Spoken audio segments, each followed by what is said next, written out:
할렐루야. 오늘 은혜 받으실 하나님의 말씀은 사도행전 2장 1절에서 4절까지의 말씀입니다.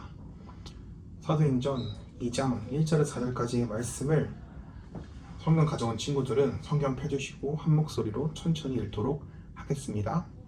오순절 날의 이미 이름에 그들이 다 같이 한 곳에 모였더니 호련히 하늘로부터 급하고 강한 바람같이 소리가 있어 그들이 앉은 온 집에 가득하며 마치 불의 혀처럼 갈라지는 것들이 그들에게 보여 각 사람의 위에 하나씩 임하여 있더니 그들이 다 성령의 충만함을 받고 성령이 말하게 하심을 따라 다른 언어들로 말하기를 시작하니라.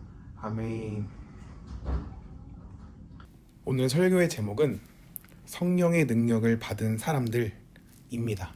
성령의 능력을 받은 사람들입니다. 여러분 따라해 주세요. 성령의 능력을 받은 사람들. 감사합니다. 네, 여러분 놀랐죠? 네, 제가 이렇게 수술을 잘 마치고 회복하는 중에 이렇게 등장을 했습니다. 온라인으로 만나는 건 아마 처음인 것 같은데 잘 지내고 있죠? 저도 잘 지내고 있고 잘 회복하고 있습니다. 특히 이제 새로 올라온 중1 친구들 또 너무 반갑고 중고등부에서 신앙생활 하면서 또 하나님 또 잘 만났으면 좋겠습니다.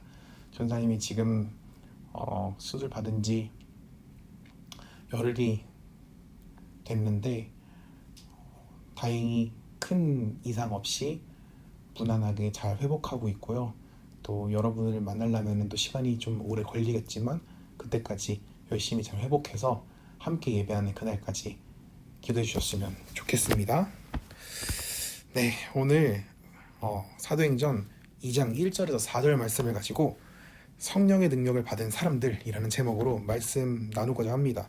성경에 보면요, 성령에 충만하여서 어떻게 됐다, 하나님의 영이 임하여서 이런 일을 했다, 여러 가지 내용들이 많이 나옵니다. 여러분, 저는 제가 여러분에게 질문하겠습니다. 여러분은요, 성령의 능력을 받은 자들입니까? 성령의 능력을 받았다고 하면은 뭔가 게임에서 쓰는 스킬을 쓰는 것 같고 대단한 거, 능력, 성경에 나오는 엄청난 치유, 병을 낫게 하고 죽은 자를 살리고 무리를 걷는 이런 것들을 생각하고 있으십니까? 그런데요, 저는요, 성경을 근거로 여러분에게 선포합니다. 여러분은 이미 성령의 능력을 받은 자들입니다. 예수님을 믿는 그 순간부터 여러분에게 성령의 능력을 받을 수 있는 예비 후보자라는 자격이 주어졌습니다. 오늘 성경에 보니까요, 2절에 이렇게 말씀하고 있습니다. 2절 말씀에 호련히 하늘로부터 급하고 강한 바람 같은 소리가 있어 그들이 앉은 온 집에 가득하며, 그들이 앉은 온 집에 가득하며 라고 설명합니다. 정확히 어떤 집이라고 설명하지 않습니다. 보통 집을 말할 때 아인이 집, 요한이 집, 예은이 집, 하영이 집 이렇게 말하지 보통 그들이 앉은 온 집 이렇게 설명하지 않잖아요. 근데 오늘 성경에서는요, 그들이 앉은 온 집이라고 설명하고 있다는 거죠. 이것은 무엇을 의미하느냐, 누구의 집이라는 게 중요한 게 아니라 그 집에서 어떤 사람들이 모여서 어떤 일이 일어났냐, 이게 중요하다는 거죠. 여러분, 누구나 성령의 능력을 받을 수 있습니다. 특정 누구의 집에서 일어나는 일이 아니라요, 여러분에게도 성령의 능력이 나타날 수 있다는 사실을 여러분 기억하셨으면 좋겠습니다. 오늘 앞에서 찬양인도 했던 이 동윤 간사님, 누군가에게는 동윤이 형, 동윤 오빠였는데 갑자기 간사님이 됐죠. 굉장히 어색하죠. 이 동윤 간사님을 보면요, 저는 동윤 간사님을 이 주는교회 와서 처음 만났는데 이미 고등부였고 또 아이자야 61 학교로 다니고 있었고 잘 성장해서 나름대로 그런 상태에서 만났는데 교육자님들, 집사님들은 또 생각이 다르시더라고요. 이 동윤이의 어린 시절을 봤을 때 참 하나님께서 열심히 일하셨다, 꼬맹이가 언제 커서 저렇게 쓰임받냐, 이런 말씀을 하십니다. 여러분, 이전에 어떤 삶을 살았고 이전에는 어땠는지 별로 중요하지 않습니다. 하나님께서 이 사람을 사용하셨냐, 그래서 성령의 능력으로 행했냐, 이게 중요하다는 사실을 믿으시기 바랍니다.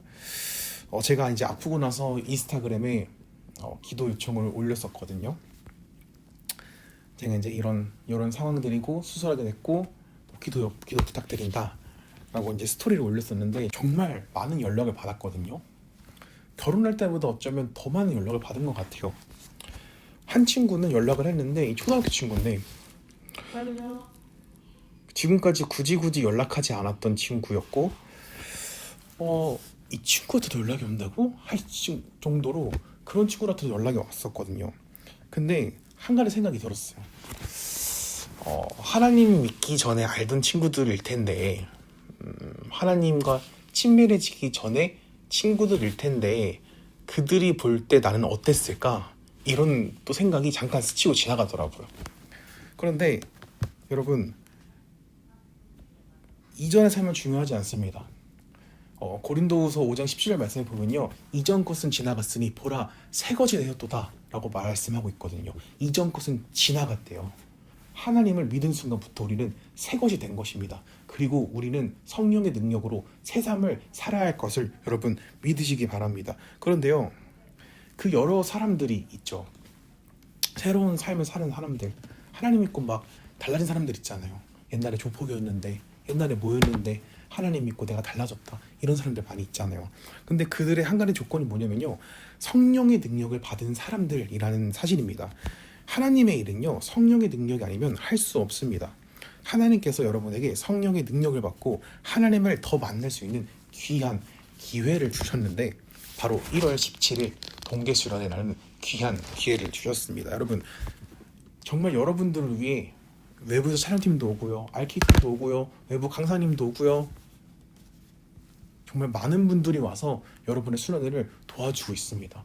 우리 선생님들도 수련회를 위해 하루하루 더 열심히 기도하고 준비하면서 하고 있거든요. 근데 그게 왜냐? 여러분이 성령으로 충만하기 위한 그 시간 때문에 준비하고 있다는 사실을 여러분 믿으셨으면 좋겠습니다.